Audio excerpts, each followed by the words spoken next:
Mohon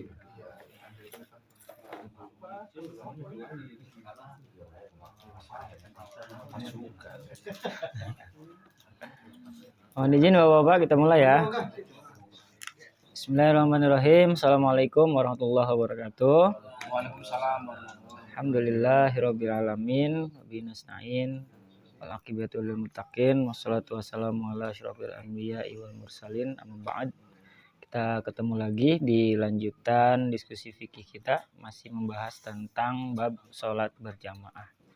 Sebelumnya kita bertawasul dulu kepada Rasulullah SAW, mengharapkan berkah dan syafaat dari beliau, serta menghadiahkan suratul Fatihah untuk pengarang kitab ini.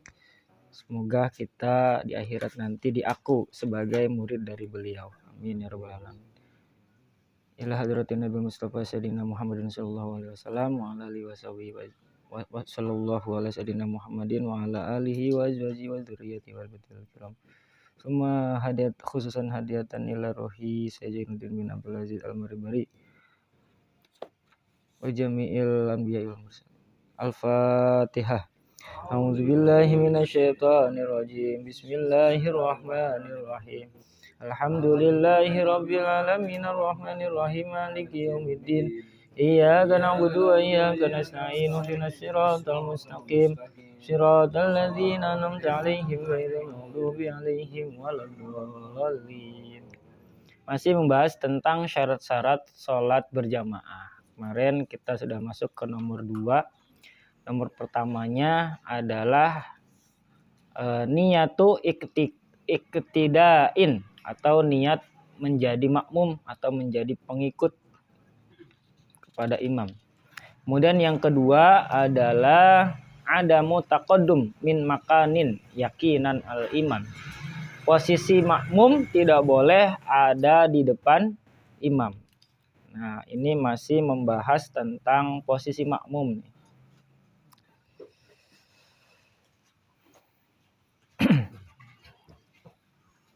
I'tadilu fi suhufikum wa tarassu fa inni arakum min wara'in.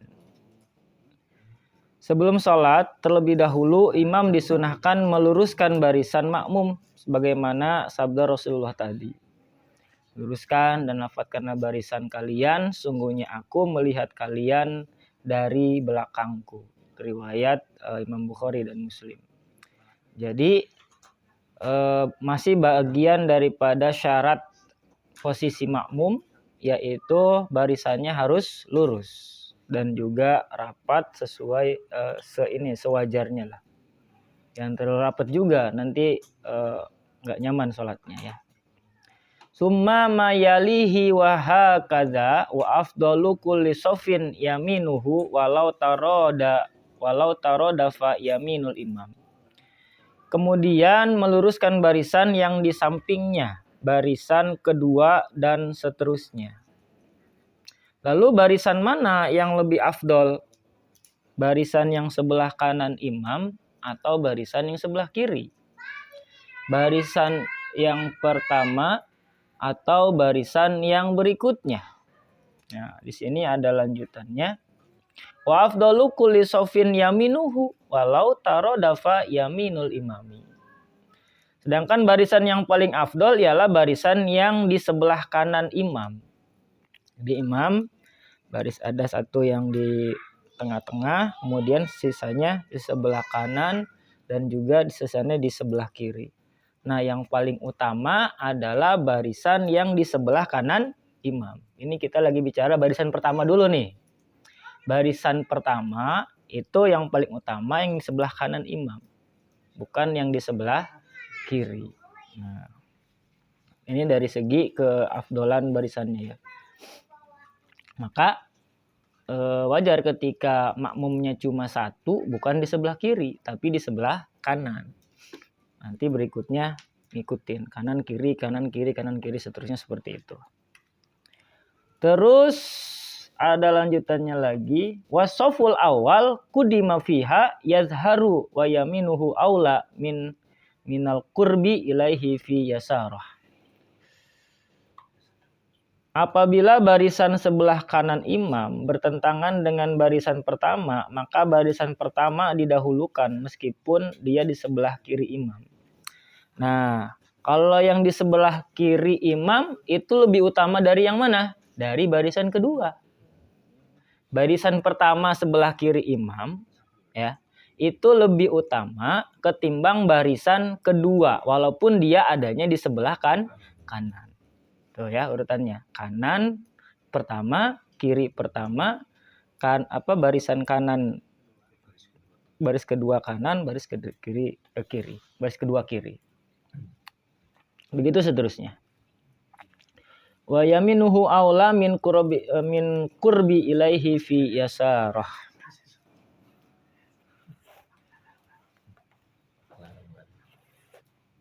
Menurut kaul yang jelas, sebelah kanan imam lebih utama daripada yang dekat kepada imam, akan tetapi berada di sebelah kiri imam. Nah, ini ikhtilaf juga nih. Ada yang mengatakan pokoknya sebelah kanan mau barisan pertama, barisan kedua, ketiga, seterusnya itu lebih utama. Walaupun dia barisan pertama, tapi kalau sebelah kiri itu kurang utama. Jadi kalau ada udah satu shop nih, Ustaz, tiba-tiba kan bikin shop baru tuh, dia harusnya dari sebelah kanan yang mulainya, bukan dari tengah. Dari tengah. Tetap dari tengah awalnya. Iya. Tapi maksudnya dari tengah, tapi adanya di sisi sebelah baris kanan badan imam. Nah, jangan pojok kanan sana. Iya, nanti masjidnya miring nanti. Ibarat kapal nanti masjidnya miring. Tetap mulainya dari tengah, tapi maksudnya dari sebelah kanan imam. Wa idraku sofil awal aula min idrakir ruku'i ghairir rok'atil akhirah. Mendapatkan jajaran pertama tadi, barisan pertama, itu lebih afdol, lebih utama daripada mendapatkan ruku selain rokaat terakhir. Nah, gimana tuh maksudnya? Amma hiya fa inna fautaha qasdus sofil awal fa idrakuha aula minas sofil awal. Maksudnya kalau kita sholat, makmumnya makmum masbuk. Jadi dia datang di tengah-tengah yang lain jamaah sholat sedang berjalan. Ya. Kemudian di situ ada pilihan. Dia mau ngejar keutamaan barisan pertama, tapi kalau dia kejar itu rokaat terakhir dan bandingannya, waalaikumsalam, dengan ruku rokaat terakhir bersama imam. Sedangkan kita tahu batas daripada rokaat itu kita dapat atau tidak adalah bareng ruku dengan imam. Jadi ada jamaah barisan pertama ini belum penuh nih. Barisan pertama belum penuh, masih ada space kosong lah. 1 atau 2 orang.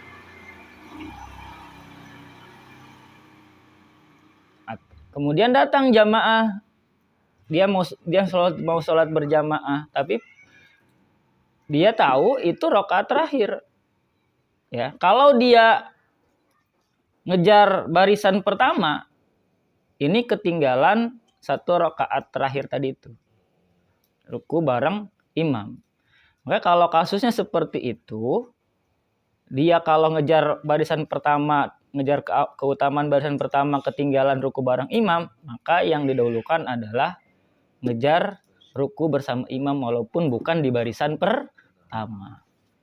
Tapi kalau bukan ruku terakhir, bukan ruku di rakaat terakhir, kejar yang barisan pertama.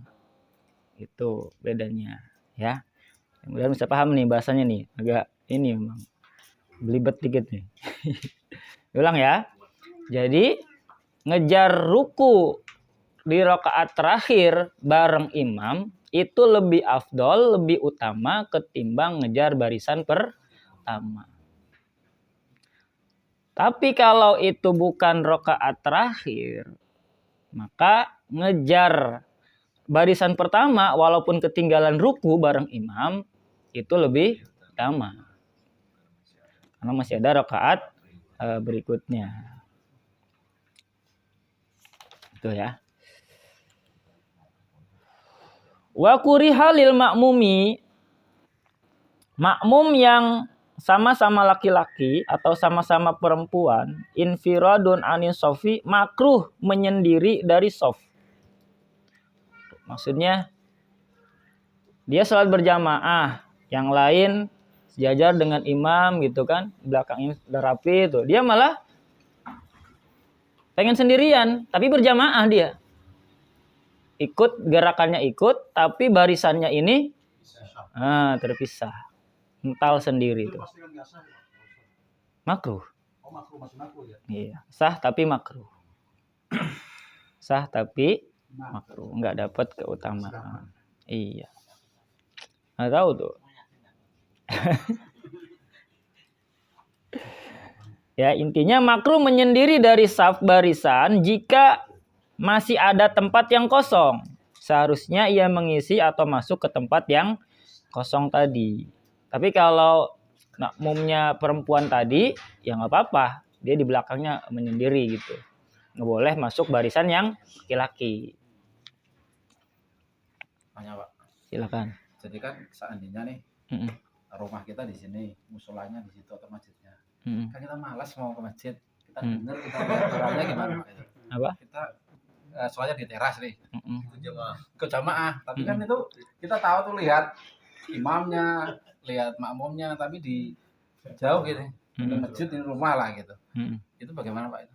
Nah, nanti ada di syarat berikutnya. Sabar ya. Oke.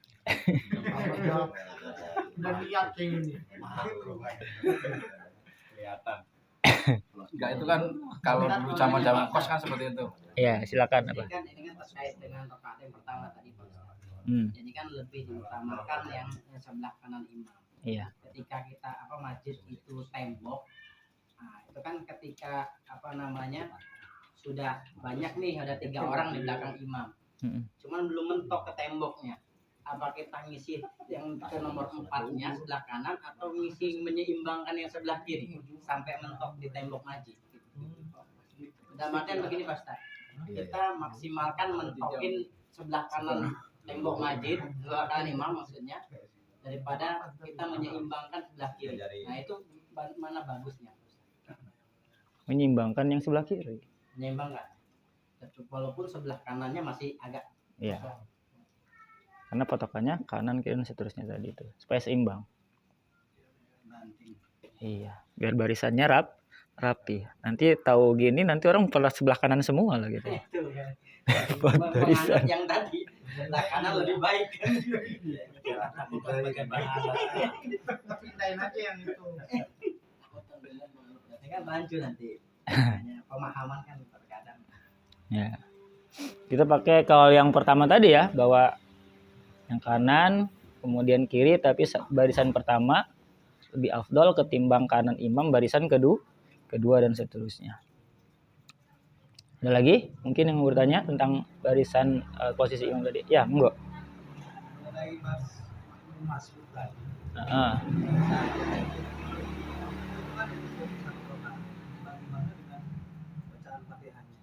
Nah, itu sudah ditanggung sama imam. Nah, sekarang pertanyaan keduanya itu untuk dihantar kalau kita sholat berjamaah, berarti kita boleh tidak membaca Al-Fatihah dari rakaat pertama sampai rakaat akhir. Nah, yang ditanggung sama imam itu, kalau kita sempat membaca ya wajib dibaca tetap. Nah, yang ditanggung sama imam itu tadi yang masbuk tadi tuh, yang tertinggal gara-gara kita tatapnya telat. Gitu. Sedangkan rakaat-rakaat berikutnya ya kita baca Fatihah seperti biasa. Kecuali lupa, itu juga ditanggung sama imam dan seterusnya. Iya. Pertanyaan berikutnya mungkin Banyak anaknya ya. masih banyak anaknya. Kalau masih itu satu turunan.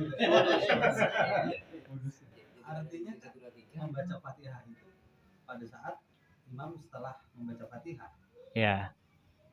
Afdolnya mungkin kan imam baca surat, kita baca Fatihah, artinya kan kita agak tidak mendengarkan bacaan imam, harusnya kan kita mendengarkan. Iya. Itu gimana solusinya?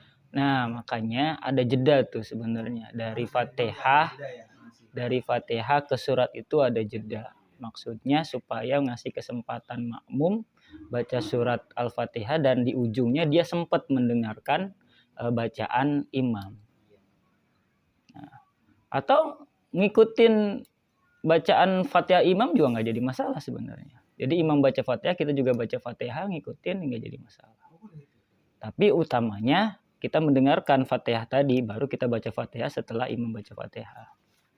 Tapi kalau dikhawatirkan, misalkan kita baca Fatihahnya setelah imam, dikhawatirkan gak selesai, tinggalan, boleh kita baca Fatihahnya berbarengan dengan imam. Jadi sambil ngedengerin, kita sambil mengucapkan. Nah, batas kan? Batas. Gue le, pausnya nggak tahu gitu.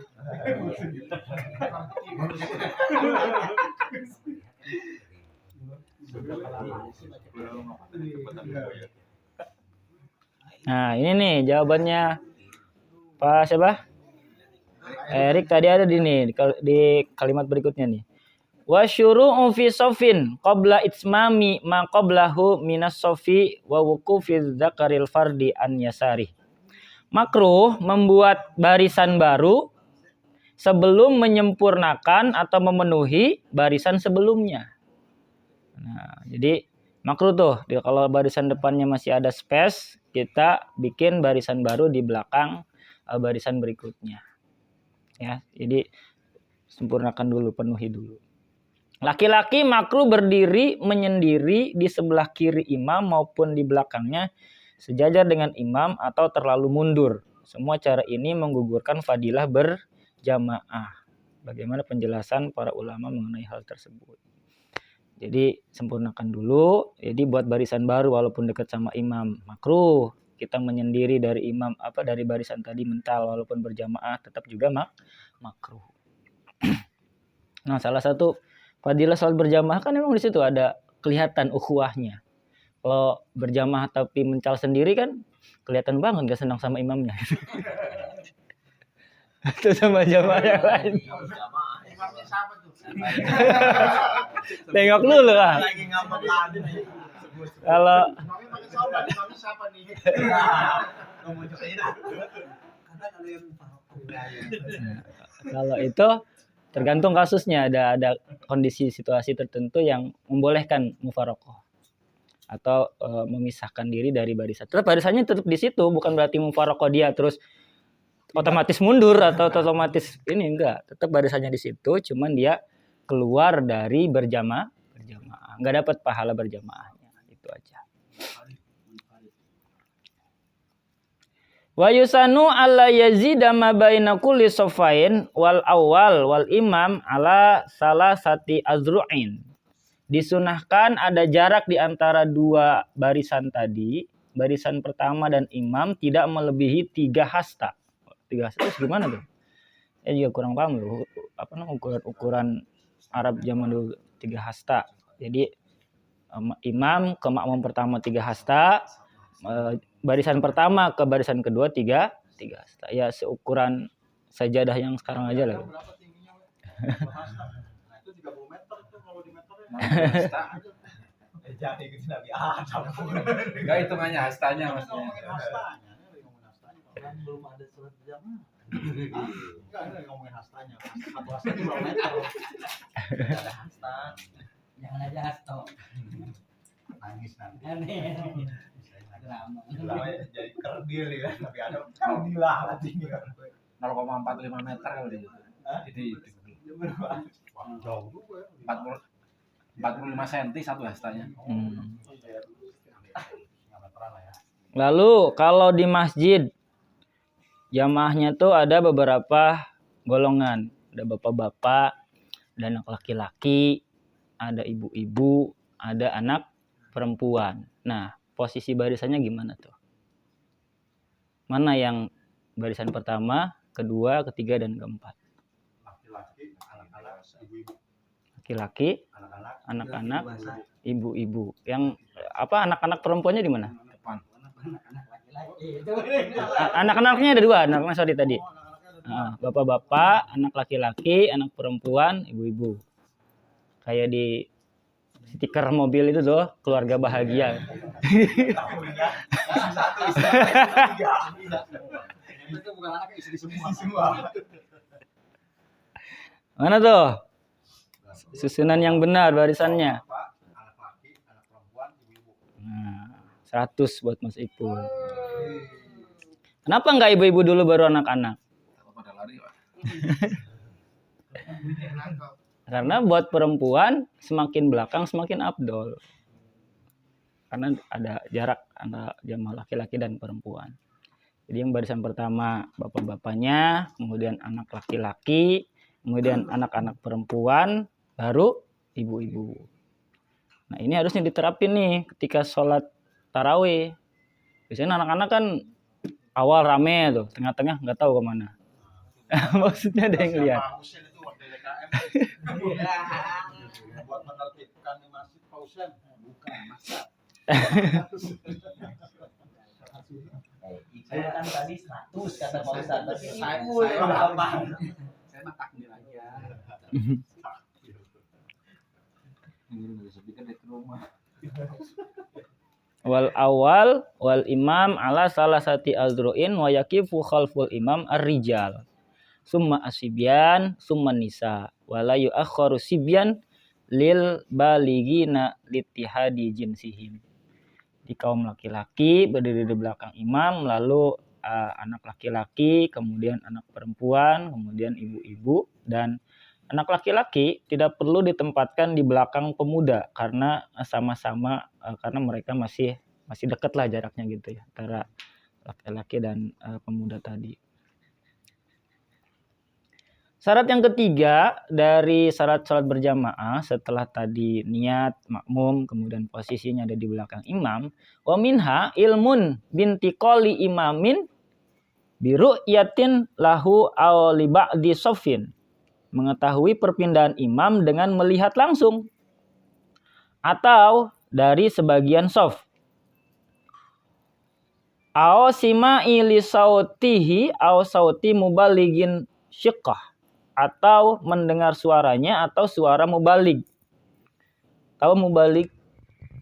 Biasanya ada tuh kalau masjidnya luas banget ya.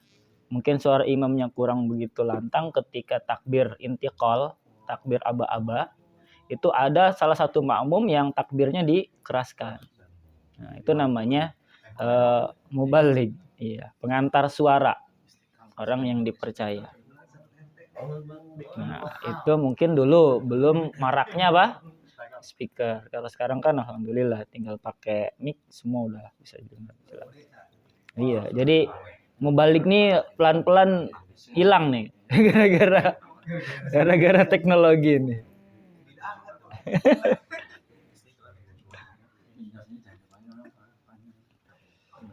Kalau pengertian bid'ah nggak ada di zaman Nabi repot kita, apa-apa bid'ah semua.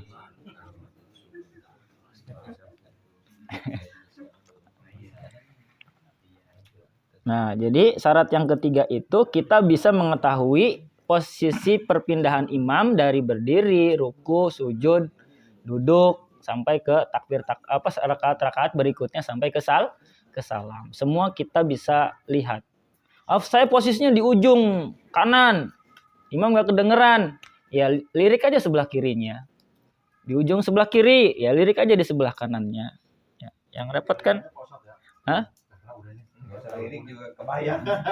Ada bayangan. Jadi kalau yang di samping kanan kiri berisik ada anak-anak kan repot juga tuh. Kadang imam udah bangun dari sujud dia masih sujud aja. Imam udah sujud lagi dia masih sujud. Kita nggak denger. Salat jenazah dia ruku sujud. Pas ditanya kenapa pakai sujud gitu. Itu best friend saya. Kasihan.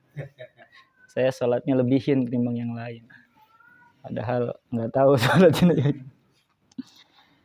Ya, jadi harus kelihatan tuh imamnya. Kalaupun nggak kelihatan, suaranya kedengeran. Nah, ini sebenarnya menjawab pertanyaan Mas Pras tadi. Tapi ini disangkal sama rukun yang keempat nih. Wa minha ijtima'uhuma ail imam wal makmum bimakanin. Syarat yang keempat, imam dan makmumnya harus berada kumpul di satu tempat. Nah, jadi walaupun rumah kita dekat sama musola atau masjid, selama itu bukan area masjid, nggak sah tetap. Walaupun kedengeran pakai speaker. Nah.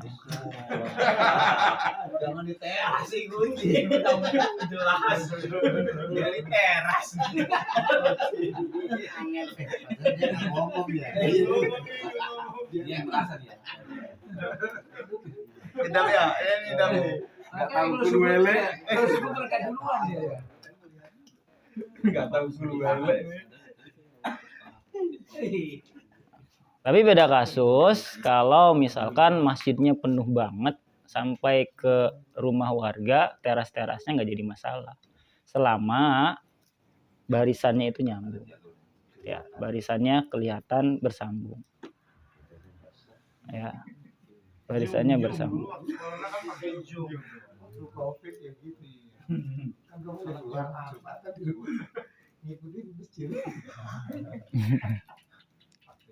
Iya, kadang ada tuh di daerah tertentu. Jadi jamaahnya sampai keluar, tapi karena di satu area panas, akhirnya dari barisan sini langsung sebelah sana. Ini yang dipanasnya kosongin mereka. Nah, itu berarti ngajinya belum sampai sini. Jadi harus nyambung tetap ya. Walaupun panas ya resiko, suruh siapa datang telat. Nah, kalau mau dapat enak, ya datangnya awalan. Bisa di samping imam kan, adem. Kena kipas angin, kena AC. Kalau terakhir ya itu resikonya. Cepet kabur ya nih. Sendal kalau di belakang itu.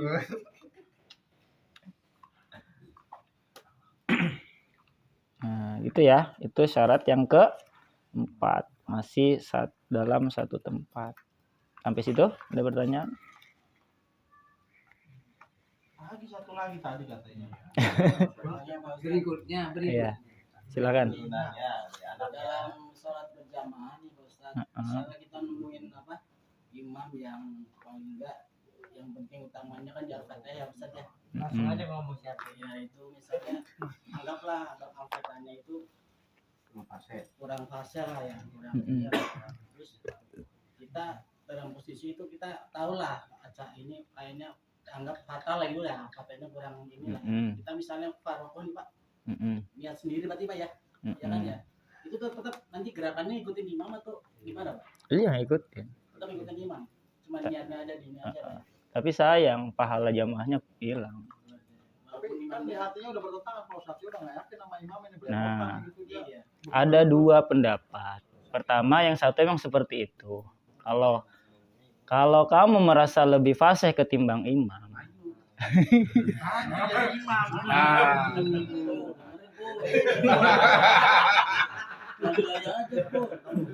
Dianya kesiangan. Makanya nggak maju. kalau dalam bahasa fikihnya qori gitu kan, udah bagus lah ininya bacaan Fatihahnya.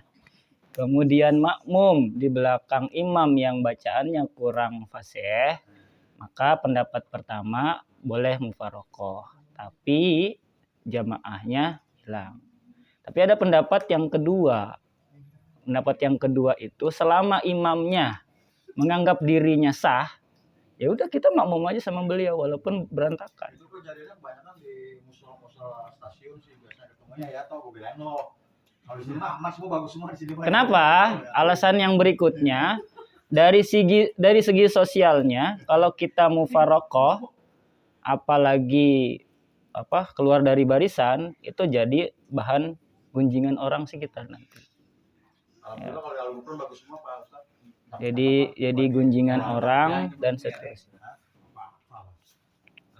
Untuk menghindari omongan-omongan yang enggak perlu tadi, sebaiknya ya kita ikutin imam aja.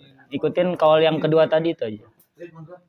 Jadi sah enggaknya berdasarkan imamnya sendiri. Lebih utama yang jamaah ya. Oh jadi itu toh. Jadi ikut aja kita. Tapi kita pernah lihat di dunia aja nggak benar itu gimana? Wah nggak sah kalau gitu. Dari dulu aja udah salah ya. Iya, jadi Apa detail gitu ngeliatin orang. Siapa sih? Detail banget dia ngikutin dari wudhu. Dia kan dia jadi imam. Sempat lihat loh kok kayak gini wudhunya yang Nggak digulung ya ininya ya? Nggak digulung. ya kayak cepet banget gitu. Kan kalian kayak ikan gitu kan nggak digulung kan. Kenapa, Bos? Kenapa? Ngajar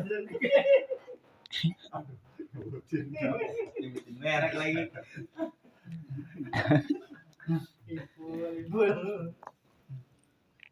Lanjut ya.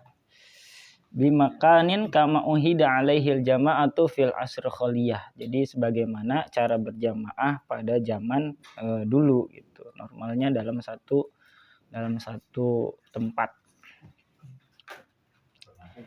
Fa in kana bi masjidin wa minhu jidarun. Apabila imam dan makmum berada di masjid, termasuk masjid juga tembok dan terasnya. Jadi kehalang nih sama tembok masjid, tapi masih di teras masjid, gitu kan. Wahia ma yakhruju anhu lakin hujiroli ajlihi sawaun.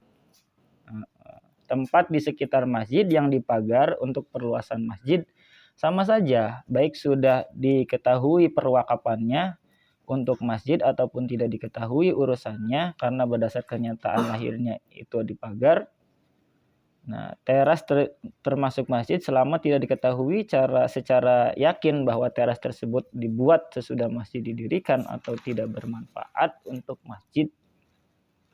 Hukumnya sebagai masjid walaupun merupakan bangunan baru. Jadi nggak jadi masalah tuh. Selama tadi barisannya nggak putus.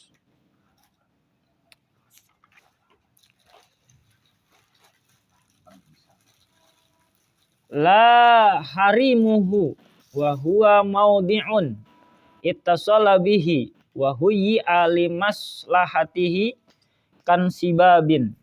Pelataran masjid tidak termasuk masjid. Beda tuh, parkiran ya.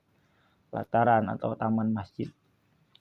Yang dimaksud pelataran di sini ialah suatu tempat yang bersatu dengan masjid. Wa huya limaslahati kal insabi ma'in wa wudi alinaqlin. Sebagai prasarana untuk kepentingan masjid, misalnya untuk mengalirkan air atau menyimpan sandal. Sah bermakmum dari tempat tersebut kepada imam yang berada dalam masjid walaupun jarak antara imam dan makmum lebih dari 300 hasta. Tapi dengan catatan di dalam sudah penuh. Kalau di dalam masih kosong, sengaja bikin barisan di luar, nah itu juga tidak baik.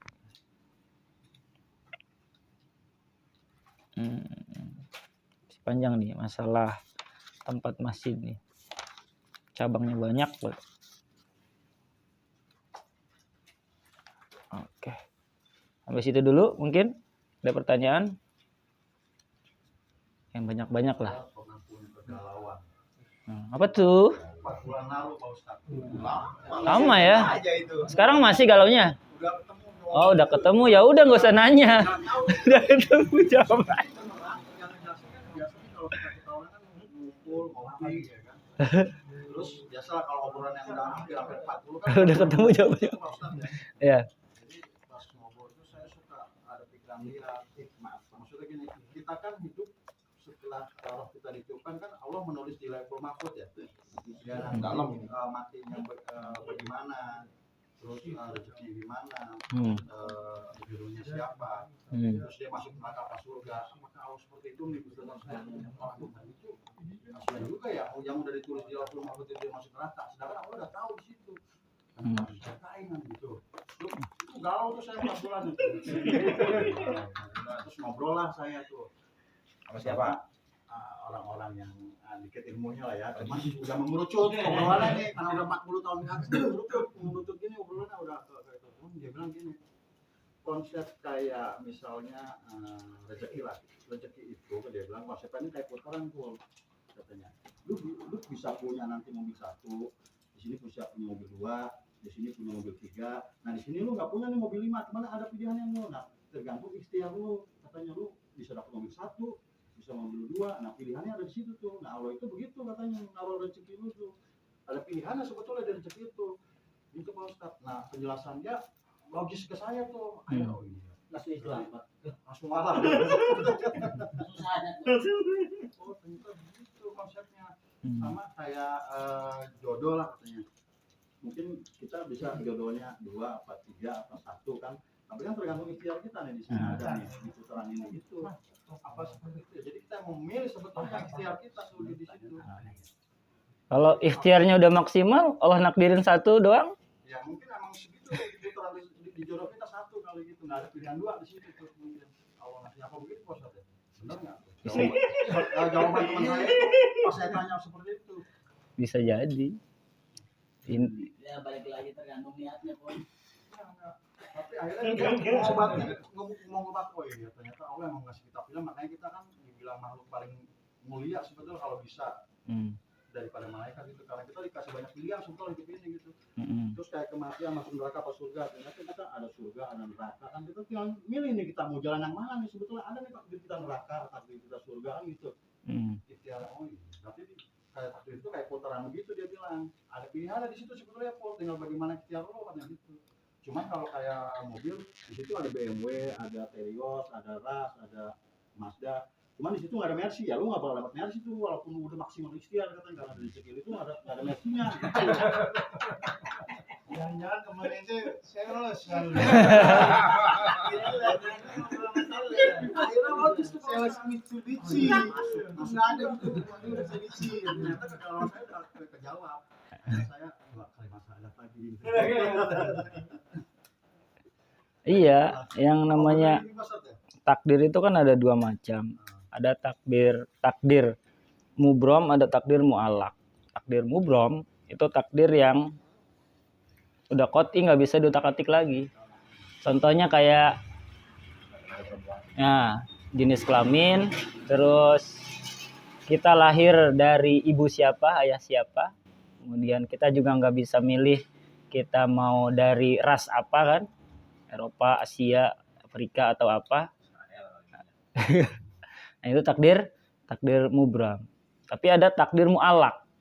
Takdir mu'allaq itu contohnya kayak tadi, pintaran, kekayaan dan segala macam. Itu manusia juga punya peran dalam menentukan takdirnya dalam takdir mu'allaq tadi. Ikhtiarnya, tergantung ikhtiarnya seberapa sungguh-sungguh gitu. Termasuk dalam segi belajar, dalam segi jodoh segala macam, itu ikhtiarnya seperti apa. Nah, nanti di kalangan Islam itu kan ada 2 golongan tuh. Ada yang Mu'tazilah, ada satu lagi tuh lupa namanya. Jadi yang satu itu bilangnya ya semuanya gimana Allah aja. Manusia sudah ada takdir kayak gitu, ya kita tinggal jalanin. Tapi ada satu lagi, enggak. Semuanya itu tergantung usaha manusianya sebesar apa. Nah, itu untuk menjawab masalah takdir atau qada dan qadar. Dan balik lagi buat kita orang Islam, kalaupun kita punya ambisi, terus nggak tercapai gitu kan, balik lagi. Ya mungkin takdir saya cuma sampai segitu. Maka tidak ada rasa kecewa. Ya, tidak ada rasa putus asa. Oh ya sudah, memang mungkin rezeki saya di situ. Dan juga nggak jadi muslim pemalas dengan bilang tidur aja juga nanti rezeki datang sendiri. Nah, rezeki yang seperti apa gitu? Ya, ayam aja kalau mau dapat makan harus bangun, harus ngoreh sendiri, apalagi manusia. Maka diperlukan ikhtiar. Maka di situ kita ada ghiroh, ada semangat untuk mencari rezeki tadi. Tapi ketika terlalu ambisi, kemudian rezekinya nggak tercapai, balik lagi jurusnya apa? Tawakal. Nah, jadi Muslim tuh serba menguntungkan. Dikasih senang. Kalau kita bersyukur jadi ladang pahala. dikasih sedih, dikasih sengsara, kalau kita bisa sabar, nggak putus asa, juga dapat pahala. Jadi dua-duanya berpahala. Nah, disitulah salah satu keistimewaan menjadi seorang muslim. Jadi dua-duanya tuh bisa jadi ladang pahala kalau kita bisa menyikapinya. Dikasih kebaikan, sikapi dengan bersyukur. Cara bersyukur ya banyak kan. Paling minimal dengan lisan alhamdulillah. Berikutnya naik level lagi dengan perbuatan. Kita berbagi sama yang lain. Kita ngejaga sholat kita. Itu juga bentuk syukur. Kalau dikasih musibah, ya sabar. Jangan nangis-nangis sampai garuk-garukin. Kan itu nggak boleh tuh. Itu kan bentuk keputusasaan. Seolah-olah setelah itu hilang kita nggak bisa hidup lagi. Padahal kita masih punya Allah yang memberikan segalanya tadi. Gitu. Itu pertanyaan saya katanya waktu saya ada nanya begitu iblis nih. Katanya bisa digituin kan? Ini sama nih katanya waktu iblis juga pernah nanya gitu sama Allah katanya. Jadi kenapa sebetulnya Allah tuh punya buat ngebolak-balikin hati dia waktu dia mau menggoda maksudnya nggak setuju sama Adam itu, sebetulnya Allah tuh bisa aja mengaturkan hatinya dia ya kan supaya dia akhirnya sujud. Cuman kan emang dikasih hak sama Allah buat memilih di situ berarti iblis itu. Ya kan akhirnya dia ngebangkang dengan sombongnya kan nggak mau sujud sama Adam.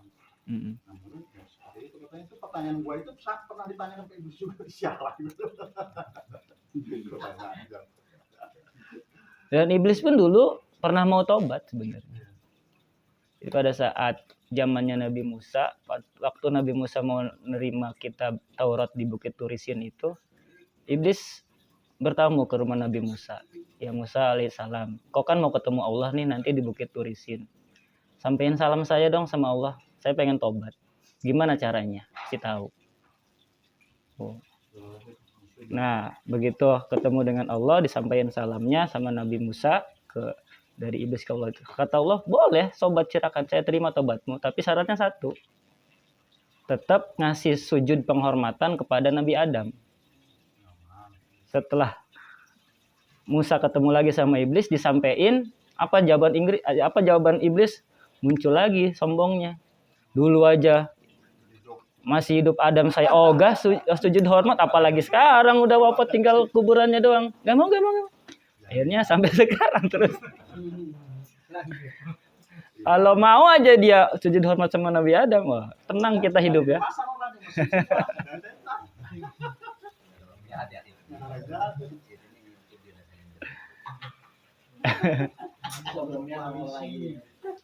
Ngomongnya nongol lagi. Makanya sombong itu luar biasa. Tapi emang ya setan itu budak ya Pak Ustadz ya. Ngomongin terus kan dia nggak marah ya. Kalau dia dengar ditampar tuh ngomongin muka, menggong katanya. ngomongin doang. Untung budak dia. Untungnya budak. Denger dia. Oh denger dia Pak Ustadz. Ditandain berarti kalau denger. Awas, enak kan nanti itu diuntip di sini. Pulangnya kemana?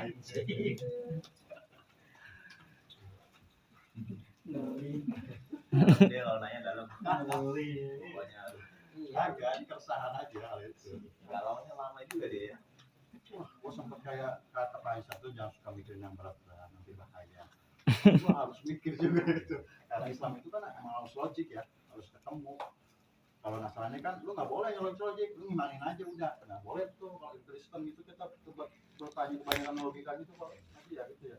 Udah percaya aja. Kristen. Dia mau ada. Adanya di mana sih setan itu? Setan adanya di mana sih? Nggak tahu tuh kalau belum pernah itu sih. Tapi ini jadi ngelebar nih dari jamaah ke setan. Lanjut Pak Ustadz. Karena ada hubungannya.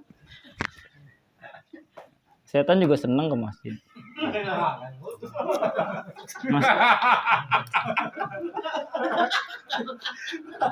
Awalnya di masjid juga banyak setan ya. Banyak. Kita lagi sholat aja setan. Terus sampai Jakarta mau. Kata godanya. Sampai ke sini masih goda katanya. Tapi enggak loh setan. Dosa nggak itu dia? Apa tuh? Kalau membicarakan Ngomongin setan, gibahin setan. Hah? Kalau tujuannya buat Kalau tujuannya buat ngingetin kita ya nggak masalah. Saya ingetin tuh Mas Juanda terutama ini. Sekarang itu katanya ntar kita dikasih 2 pilihan tuh waktu Qasyatul Maut tuh. Masih aja di gua tuh ya. Setan makin senang aja dia. Wih, gue dibanggain sama Ipul nih. Diangkat nih sama temen gua nih. Kalau yang gitu inget tuh supaya waspada gua sama setan. Makanya jangan ngebanggain setan sama iblis. Jadi temannya. Cukup ya. Udah ini juga nih. Besok ada kegiatan di sekolah. Ini ada apa? Hari Guru. Ada ini. Mungkin dicukupkan untuk malam Jumat kali ini. Awikh talafal abniyatu bi khilafi man bina'in fihi summa qal Allah a'lam bisawab. Demikian untuk diskusi fikih kita kali ini. Mudah-mudahan ada manfaatnya. Mohon maaf kalau ada penjelasan yang masih keliru, masih bertentangan dengan mungkin referensi yang pernah Bapak Ibu dengar. Mohon dimaafkan, kita sama-sama belajar saja. Assalamualaikum warahmatullahi wabarakatuh. Waalaikumsalam warahmatullahi wabarakatuh.